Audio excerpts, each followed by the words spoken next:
गरीब बेघर परिवार की नवरात्रि। कंचन सूरज की किरण फूटने के साथ जाग जाती है और झोपड़ी के कोने में स्थापित माँ दुर्गा की ओर नजर फेरती है। हे माँ दुर्गा, मुझे और मेरे परिवार को आज का दिन दिखाने के लिए कोटि कोटि धन्यवाद। वरना तो इस दुनिया में कई लोग ऐसे भी हैं जिन्होंने आज का सूरज भी नहीं देखा होगा। कंचन ऐसी थी, उसकी बोली में मिठास और रोम रोम में माँ दुर्गा की भक्ति बसी हुई थी। उसके ससुराल की दशा भी खास नहीं थी। बुजुर्ग सास ससुर, नंद, देवर, एक छोटी बेटी और वो दो पति पत्नी खुद उस कच्चे मकान में दिन काट रहे थे। परिवार के पेट भरवाने का भार श्रवण के ऊपर था। जो कोई दिन तो ऐसा भी होता था जब गरीब ससुराल वालों को एक वक्त का खाना भी नसीब नहीं होता था। लेकिन इस सबके बीच गरीब ससुराल वालों की माता पर अटल श्रद्धा थी। वो खुद भले नहीं खाते थे, मगर किसी भी दिन ऐसा नहीं होता जिस दिन माँ दुर्गा को भोग न लगाएं या घी की जोत न जलाएं। माँ जी, बाबूजी, श्रवण जी, चलिए उठ जाइए, लीजिए चाय पी लीजिए। कंचन, सूरज सिर पर चढ़ाया है और तुम अब उठा रही हो? आज मुखिया जी की फसल की कटाई करनी थी। श्रवण को परेशान होते देखकर पिता रामदास जी ने कहा, अरे श्रवण, क्यों इतना हड़बड़ा रहा है? चाय पी ले, फिर चल पड़ेंगे दोनों बाप बेटे खेत पर। श्रवण के बापू, थोड़े दिनों में माँ दुर्गे की 9 दिनों की नवरात्रि व्रत आरंभ हो रहे हैं। मैया की स्थापना के लिए सामान चाहिए होगा। चिंता मत करो भाग्यवान, आज मुखिया जी की खेती की फसल काटने के बाद जो पैसे मिलेंगे उसे सामान ले आएंगे। और माता रानी की दया कृपा से हमने जो अपनी जमीन पर खेती की है, इस बार वो खूब फली है। खूब सारे अनानास, अनार, नारियल उगे हैं। इस बार नवरात्रों में फल बेचकर अच्छी कमाई हो जाएगी। तो सबसे पहले अपना घर पक्का करवा लेंगे और फिर कोई अच्छा सा लड़का देखकर आशा के हाथ भी पीले कर देंगे। गरीब ससुराल वालों के मन में बहुत सी आशाएं लगी थीं, लेकिन किसी को आने वाले संकट का एहसास भी नहीं था।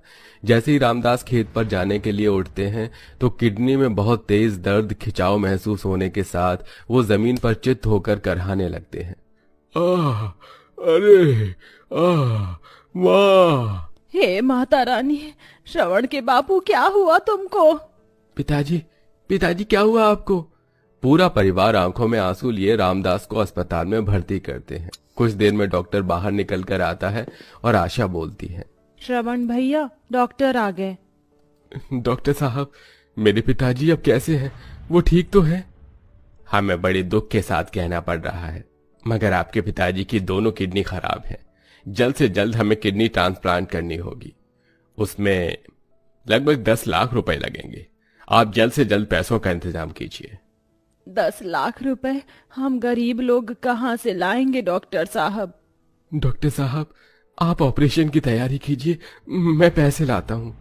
डॉक्टर के जाने के बाद बहू कंचन चिंता के भाव से बोलती है, अजी, इतने पैसे आप इतनी कम मोहलत में कहाँ से लाएंगे?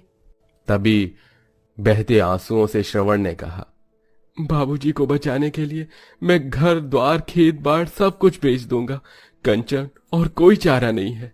ये तो क्या बोल रहा है श्रवण बेटा? घर बार बिक जाएगा तो रहेंगे कहाँ? माँ जी, ससुर जी इस परिवार की जड़ हैं। इस वक्त उन्हें बचाना बहुत जरूरी है। माता रानी ने चाहा तो घर तो फिर बना लेंगे हम। सब कुछ बेचकर श्रवण पैसे जमा करता है और रामदास का ऑपरेशन होता है। पर अब पूरा गरीब ससुराल बेघर होकर सड़क पर आ चुका था। कंचन के हाथों में माँ दुर्गा की मूर्ति थी और सब सिर पर गठरी उठाए चले जा रही थी। पूरी सड़कों में नवरात्रि के उपलक्ष्य में साज सजावट हुई थी। रंग बिरंगी लड़ी जगमगा रही थी।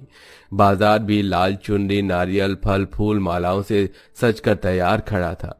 हर कोई नवरात्रि आने का उत्सव मना रहा था। लेकिन गरीब बेघर ससुराल वालों की सूरत पर दुखाली छाई थी। तभी छोटी सी बच्ची देवी ने कहा, माँ, मेरे पैर में कंकर पत्थर चुभ रहे हैं, गोदी में उठा लो ना मुझको। बिटिया, मेरे हाथों में माँ दुर्गा की मूर्ति है, थोड़ी दूर और चलो। देवी, आजा मेरी प्यारी भतीजी, चाचा की गोदी आजा। भटकते भटकते बेसहारा गरीब परिवार एक मंदिर की सीढ़ी पर थक हार कर बैठ गई। तभी दहकते दिल से बूढ़ी सत्यवती कहती है, क्यों माँ दुर्गा, आखिर आपकी भक्ति करने में हमने कौन सी ऐसी भूल कर दी जो इस नवरात्रि के पावन त्योहार के बीच हमको बेघर कर दिया माँ? क्यों इतने दुख दे रही हो? माँ जी, माता रानी जी भी कभी कभी अपने जिस भक्तों से प्रेम करती हैं ना, उसकी परीक्षा भी लेती हैं।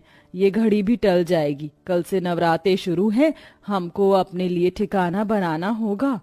इतने में पंडित जी आकर गरीब ससुराल वालों की बिगड़ी दशा देखकर उन्हें दुत्कार कर भगाने लगते हैं। अरे घर बसा नहीं और भिखारी पहले आ गए। नवरात्रि कल से शुरू है और इन भिखारियों ने आज ही से लाइन लगा ली, सीढ़ी पर लाइन लगा ली है। चलो भागो यहाँ से। अपमान से भरकर गरीब परिवार वाले आगे बढ़ते हैं। जहां रोड साइड गरीब तबके के लोग तिरपाल के सहारे छोटी मोटी झुग्गी डालकर रह रहे थे, तभी रामदास ने कहा, अरे इससे आगे और कहाँ जाएंगे?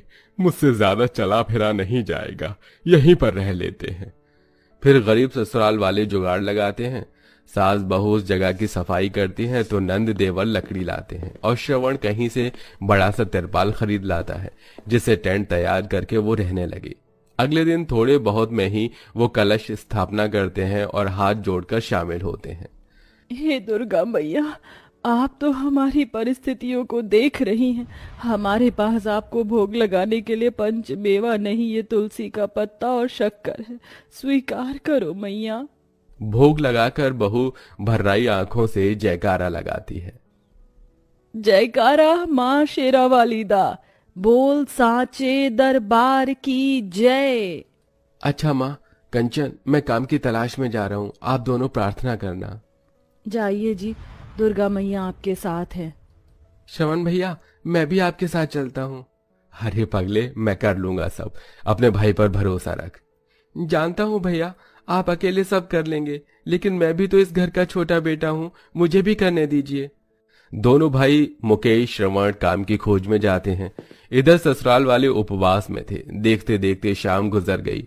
लगातार भूखा रहने से सास की तबीयत बिगड़ जाती है। माँ जी, आप ठीक तो हैं? पूरा दिन ऐसे ही बीत गया, इसीलिए तबीयत बिगड़ गई।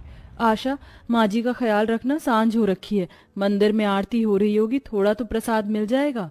मन में आशा का दीपक जलाए गरीब बहू बेटी के साथ मंदिर में आती है, जहां दोनों को एक एक लड्डू मिलता है और पूरा ससुराल उसी से थोड़े में थोड़ा खाकर व्रत खोलता है। श्रवण जी, आप काम देखने गए थे, कोई काम बना? हाँ, बड़ी मुश्किल से एक जगह फूल उतारने का काम मिला। सेठ ने हम दोनों भाइयों को 20 रुपए दिए हैं। कोई नहीं, इतने में कल तो माता को भोग लग जाएगा, मगर देखते ही देखते वक्त कैसे गुजर जाएगा और नवरात्रि आ जाएगी, पता भी नहीं चलेगा। कन्या पूजन कैसे करवाएं, कौन आएगा कंजक खाने के लिए हम गरीब ससुराल वालों के टेंट में? तुम ही तो बोलती हो ना कंचन, दुख में केवल दुर्गा माँ पर धीरज रखना है, सब ठीक हो जाएगा। इसी तरह से एक एक दिन गुजरने के साथ नवरात्रि की सप्तमी पूरी हो जाती है। पैसे वाले लोग पंडाल लगवाते हैं, कोई माता की चौकी करवाता है तो कोई भंडारा कराता है, पर गरीब ससुराल वालों के पास कन्या पूजन तक के भी पैसे नहीं थे। तभी हताश होकर कंचन माता के दरबार में आकर रोने लगती है। माँ, अब ये परीक्षा और सहन नहीं होती माँ। ये गरीब भक्त आज तुम्हारे दरबार में झोली फैलाकर गुहार लगाती है, कोई तो रास्ता खोलो माँ। अगर मैंने और मेरे गरीब ससुराल वालों ने पूरी श्रद्धा भक्ति से आज तक तुम्हें पूजा है तो उसका फल आज मुझे दे दो मैया। तभी चमचमाती कार के साथ पास में सूट बूट में खड़ा एक आदमी फोन पर बातें कर रहा था। आप ऐसे एन मौके पर कैसे मना कर सकते हैं? मैंने आपको पूरे 1 सप्ताह पहले लड्डू बनाने का ऑर्डर दिया था, अब उसे कौन पूरा करेगा? बिना वक्त गवाई कंचन उसके पास आती है। जय माँ दुर्गा की। भैया, आप कहें तो मैं और मेरा परिवार मिलकर 100 किलो लड्डू का ऑर्डर पूरा कर देगा। अगर आप ये कर दें तो बड़ी मेहरबानी होगी। ये 20,000 रुपए एडवांस के लिए रखिए। एक्चुअली हर साल मैं नवरात्रि में माता के मंदिर में भंडारा करवाता हूँ और गरीबों में लड्डू बंटवाता हूँ। अब पूरा ससुराल नवरात्रि का उपवास रखे 100 किलो लड्डू का ऑर्डर अष्टमी के दिन पूरा करके देते हैं, जिसके बदले में वो आदमी उन्हें 30,000 रुपए और देता है, जिससे गरीब ससुराल वालों के चेहरे पर बड़ा संतोष छा जाता है और देवी बोलती है, माँ इतने सारे पैसे, अब तो हम लोग भी धूमधाम से कंजक बिठाएंगे ना, और मैं भी खाऊंगी। हाँ मेरी प्यारी देवी, दादी माँ तुझे भरपेट हलवा पूरी खिलाएंगी। माँ जी, अब कल माँ दुर्गा का कंजक हमको इसी तिरपाल में बिठाना होगा, क्योंकि मूर्ति की स्थापना यहीं की थी। 9वें दिन पूरी नियम से गरीब सास बहू तिरपाल के बाहर चूल्हा डालकर प्रसाद बनाती है और ससुर पति नंद 9 छोटी लड़कियों को ले आते हैं, उनके पैर धुलाते हैं, टीका लगाते हैं और भोजन करवा के विदाई करते हैं। अंत में बेघर ससुराल वालों को नवरात्रि के फलस्वरूप उनका खोया हुआ घर भी वापस मिल जाता है। तो दोस्तों, इसीलिए तो माँ दुर्गा को दया का सागर कहा गया है। अगर आप माँ दुर्गा के प्रति सच्चा प्रेम और निष्ठा रखते हैं तो कमेंट में जय माता दी जरूर लिखिए।